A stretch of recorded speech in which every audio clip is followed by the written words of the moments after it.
What up, gang? It's your boy, We Bleed Green, aka Boogie, diehard Eagles fan. Y'all know how I do. Back with another vid to address the secondary. This thing I want to get into, man. It's like it's a lot of frustration going around, with the fan base, the team, the 0-2 start. Know what I'm saying? A lot of finger pointing, a lot of media hearsay, this, that, and the third. But I see a lot about our secondary, man, and I'm gonna be calm in this video. It ain't really event session, nothing like the last one. But start with the secondary, man. Of course, we got Byron Maxwell. He just signed $63 million deal in the off season as a free agent. We got Malcolm Jenkins, Walter Thurman signed in the off season. Cornerback converted to safety. Been doing a pretty good job there, you know what I'm saying? And Nolan Carroll, of course. The other left cornerback, you know what I'm saying? And I was seeing a lot about, the Atlanta game, and it was a pretty bad game. And a lot of people bashing, jumping on Maxwell for that. And then you got some people that say Julio Jones just is that type of player. He does that to everybody. But my issue with the whole secondary thing is it's the Billy Davis factor. I don't know what goes on in the front office, you know what I'm saying? I'm not a coach. I'm just a fan with an opinion. I know a lot of people like to say, oh, everybody thinks they're a coach and da-da-da-da. But, we just, as fans, we just go off what we see. But we don't really know what's going on behind the scenes. But the thing about the secondary that gets me, man, it's like Byron Maxwell, of course he got a ring with the Seahawks. Jenkins got a ring. Thurman got a ring with the Seahawks, you know what I'm saying? And Jenkins got a ring with the Saints. So, we pretty much on paper, these guys, we got a pretty good secondary, you know what I'm saying? But the thing I wanted to talk about, is the disadvantages that coaches, not to say, players shouldn't do their part because they make millions and everything, but from the start of this all season when we signed Maxwell, I noticed Billy Davis been moving him, around a lot. Sometimes he plays on the left, But like Byron Maxwell, man, the average fan can see, how he played in Seattle. He played within the system, But one thing Maxwell did do in Seattle was if, he had to convert to cover the slot all game, that's what he did. And of course, I addressed this before where I said, on our team, we don't have that receiver. Like Julio Jones, he followed him. He shadowed him. And you got receivers in the NFL. You got corners in the NFL that can do that, like Revis, Patrick Peterson, But in Seattle, I just want to talk about in particular, Maxwell was strictly the right cornerback. Sherman was the left corner. Earl Thomas was the free safety. And Cam was the strong safety. So, he's at his best when he's sticking to one thing, what he know. Now bringing him to Philadelphia, I understand, the money you dished out and the media hearsay makes you want to move him around. But in that Atlanta game, I was thinking, and I said this to my brother or whoever I was talking to, I'm not really sure. But I'm like, on one hand, you look at Billy Davis, he's a guy, he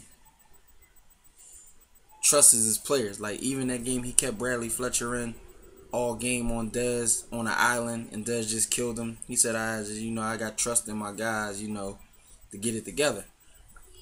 But the thing is, the way I would do this secondary, man, you got guys, you got Pro Bowl caliber guys. So, I would more so trust them in the sense of, say my game plan against Julio would have been like this. I'd have kept Maxwell on the right and only lined him up with Julio as far as off the right side if he went into the slot.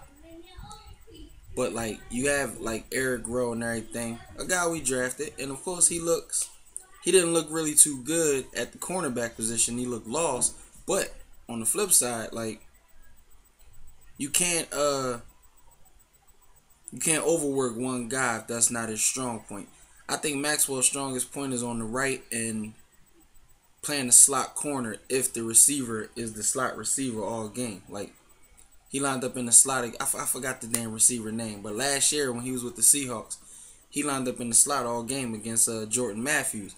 But that's how Seahawks defensive coordinator game plan for us. They said Maxwell's the starter. Matthews is a starter, and he's going to play the slot all game, mostly all game. So we're just going to put Maxwell on him to erase that. Let Sherman play Macklin, and we just put our slot corner on Riley Cooper. So with the Eagles, man, it's like I think they should just allow their receivers, to just play. You know what I'm saying? Like, don't have Maxwell shadowing Julio all game. He's not a shadow corner. Like, not to say, he's the weakest link or nothing like that. I just think players perform better if they stick to what they know. You know what I'm saying? Like, Thurman is a converted safety, but he's a converted cornerback. So Thurman can play strong safety or free safety because those cornerback instincts, like I said, that's a good thing. So there's really nobody in our secondary that's out of place except Maxwell. And I understand you want to prove that, like, you want to move Maxwell around. But that's not what Maxwell does. I think Maxwell is strongest suited. So, like, when we played the Cowboys, he was on Terrence Williams. And again, like, the touchdown late in the game, man, like, a lot of people got on him because he said he was tired. And I understand that, man. Like, and, I just read Seth Joyner said, "You tired? Are you kidding me? They paying you $14 million." But you got to understand something. Not to make excuses for these guys, but this is the type of defense that's going to be out there 40 minutes a game. Anybody's going to wear down. I don't care how conditioned you are. Like, if you're, like, we bought these guys in. Well, I keep saying we as a fan, but, the Eagles bought these guys in. And, like, when I looked at what Chip Kelly was doing, my friend Chad on Facebook, he helped me understand what the point was. He said, well, we brought in DeMarco to be the power runner to balance out the, offensive and defensive game. And, like, that's cool. But then you got the offensive line with 2 new starters, and now you back to square one, what we was doing last year, having our defense out there for 40 minutes a game. And those guys played damn good, man. They was doing a good job all game. Like, they only gave up that late touchdown, but up until then they gave up 2 field goals, and the special teams field goal got blocked. But even though our defense was doing real good, man, like, guys get worn down if you keeping them out there for 40 minutes a game. And I know a lot of guys, a lot of media analysts and former players, they put their input in, but you're not on a defense that's casually playing 40 minutes a game. Like in general, you know what I'm saying? Like, this is, I think, the 5th or 6th game where Chip Kelly's defense been out on the field for 40 minutes. And I know he's not a time of possession guy, but it looks like he needs to start, because if these guys is making these mistakes and the game is balanced, then you have more of a valuable opinion, you know what I'm saying, on them. But I just think Maxwell needs to be the right cornerback. I know you paying him a lot, and sometimes you can even say, okay, but in Seattle, you know what I'm saying, he played the right side strictly, and he played slot nickel. I mean, he played slot corner when you needed him to. So when we go up against teams, that have one of their better receivers playing slot, like, we start Jordan Matthews at slot. So he plays like 60-70% of the snaps in the slot. But he's a slot receiver starter. We run a 3 receiver set with no fullback. So normally it'd be a 2 tight end set, but we don't do that. We run 3 receivers, 5 offensive linemen, a tight end, a running back, and a quarterback. So Matthews is a starter. So when you game plan for the Eagles, you can say, we're going to put our best corner on their best receiver, which was last year was Jeremy Macklin, but this year is, Jordan Matthews. So anybody that wants to game plan for the Eagles, like, if we would have played the Cowboys with Orlando Scandrick, 9 times out of 10, Scandrick would have been the guy shadowing Jordan Matthews all game. But that's how easy it is as a defensive coordinator to establish a game plan against the Eagles. You know Jordan Matthews is going to be out there. So I just think, man, that Billy Davis should focus more on just keeping Maxwell on the right. And if you get a receiver like Julio Jones that's moving around, you got to trust your secondary, man. Like, you have to trust those guys to, be able to hold their weight against him. But a guy like Julio Jones, you know, he's gonna do that to everybody. So why put one guy out there for the media to bash because he didn't do a good job and then talk about how much money he makes and everything? Whereas you can just trust your secondary, like Eric Rowe, Jerome Copeland. You know what I'm saying? These guys got to get out there, man. They got to get that NFL experience. Like when you get a guy like the next game, we going up against the Jets, one of the top front sevens in the NFL, the #1 ranked defense in the NFL right now. You know what I'm saying? So think about this. They got Revis, they got Cromartie, they got Calvin Pryor, and I forgot the free safety name. But if the plan was to let Revis shadow Jordan Matthews all game, that's easily what the Jets are going to do, because they know we run Jordan Matthews in our scheme as a starting slot, and we play him predominantly there. This is why, you know, Jordan Matthews should move around like the Falcons did Julio Jones to create mismatches. But even if he did move around, like I said in the beginning of the video, Darrelle Revis is the type of guy who shadows the receiver anyway. That's his strong point. You bring a guy like Matthews here, Maxwell here, who's, you know.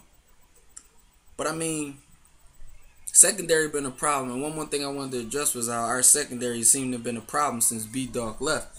And I think I know the reason why. Our personnel and our scheme is always mixed match. Like when we got Nnamdi Asomugha, okay, we was running the zone a lot. And you bring a shutdown corner supposedly here to run the zone, which means he has to rely on Nate Allen. I mean, he has to rely on his safeties and everybody to be in that place on the field where they're supposed to be. And you have Nate Allen and Kurt Coleman behind a Pro Bowl shutdown corner, and you putting them in zone coverage all the time. It's not his strong point. My only problem with Nnamdi came when they finally let you play man coverage and you got dusted. Like, you was getting dusted in man coverage too, so the excuse wasn't valid no more. You know what I mean? But then we brought in DRC. DRC is, you know, he's doing pretty good since he left here. You know what I mean? But DRC is a good cornerback. You know what I'm saying? He was just in a messed up scheme. Like, with Juan Castillo, the defensive coordinator, you know, like, our secondary just been in shambles. But the reason B-Dog and that secondary was so good is because you had B-Dog, he was the leader. And them guys was around each other long enough to have that chemistry down. Like, Quentin Michael knew he could trust B-Dog behind him. B-Dog knew he could trust Quentin Michael. When B-Dog left, Quentin Michael, he wasn't the same. You know what I'm saying? Sometimes you take a piece of the puzzle out the equation and things go wrong. You know what I'm saying? So, and then who do we get now? We Asante Samuel was a shutdown corner. Like, he was probably one of the few corners here who didn't really need safety help guarding his man. But as I said, you bought and you kept Andy Reid and Jimmy Johnson, God rest his soul. They kept Asante Samuel strictly on the left side. So if you wanted to game plan your best receiver to the right side, so be it. But Asante wasn't moving. Richard Sherman don't move.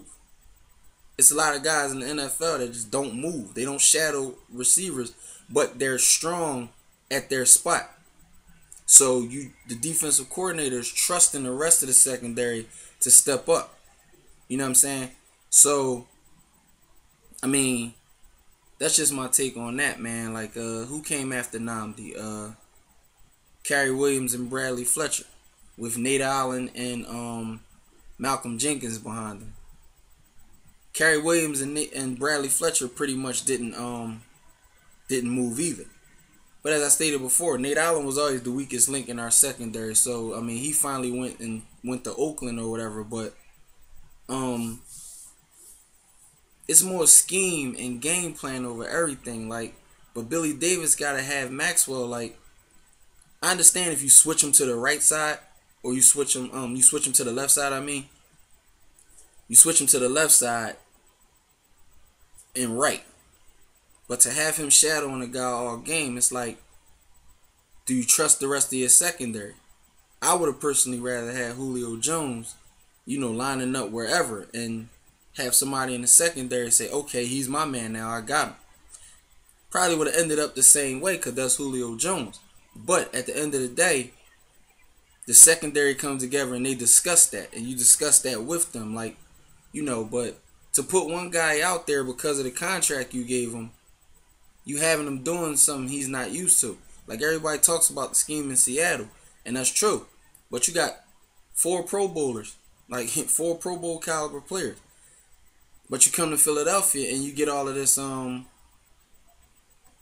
backlash for the way you playing. But nobody blames the defensive coordinator. Like, you got to game plan with these guys better. Like, you got to give like Eric Rowe a shout out there. You got to give Jerome Copeland a shout out there. You got to put these guys out there for that NFL experience. You can't have the same personnel out there for 40 minutes. Like, it's not going to work because they're going to be worn down, especially if you got a guy shadowing a guy all game. Now, we played the Jets this week, and you got Brandon Marshall and Eric Decker. More than likely, Maxwell is going to be matched up with Brandon Marshall. Keep him on Brandon Marshall. If Brandon Marshall moves around, you got to trust the rest of the secondary to do their job against him. Eric Decker's going to be on Nolan Carroll. Let the matchups be the matchups. You know what I'm saying? Stop trying to make somebody into something they're not used to being. Now, if Brandon Marshall lines up in the slot, I understand if you put Maxwell on him in the slot. Maxwell is used to playing the slot in Seattle sometimes. So that's cool. But that's just my take on that, man. Like, something simple, little quick vid on everything. Let me know what y'all think, man. But my bottom line for this is, you gotta trust your secondary to be in cahoots with each other. So moving Maxwell around or moving anybody around, I just think, you should let Maxwell play his strong point at the right. Let Nolan Carroll play the left. And if you got these premier receivers coming in here, that move around, you just got to trust, like Thurman, you got to trust those guys. You got to trust those guys to play coverage good and everything. Because for the past 5-6 years, since B-Dog left, secondary been getting talked about a lot. But I just think it's time for Billy Davis to say, listen, I trust you on the right, I trust you on the left. If these guys moving around, I trust you guys to get it together. You know what I'm saying? And that's just my take on that. Let me know what y'all think, man. Peace.